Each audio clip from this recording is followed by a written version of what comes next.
Araw sa inyong lahat. Ako nga pala si Bill from Gayduran at ako ay magtalumpati ng sa ngayon.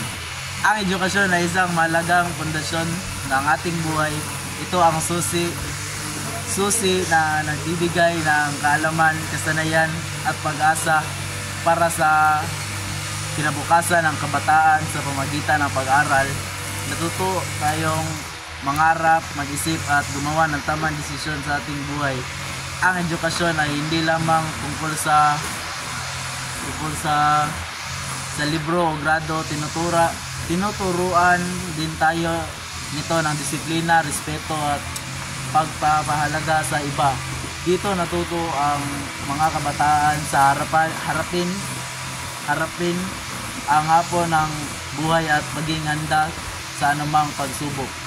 Bilang mga kabataan, dapat nating mahalagang ang ating pag-aaral dahil ito ang daan patungo sa magandang kinabukasan. At yun lang po.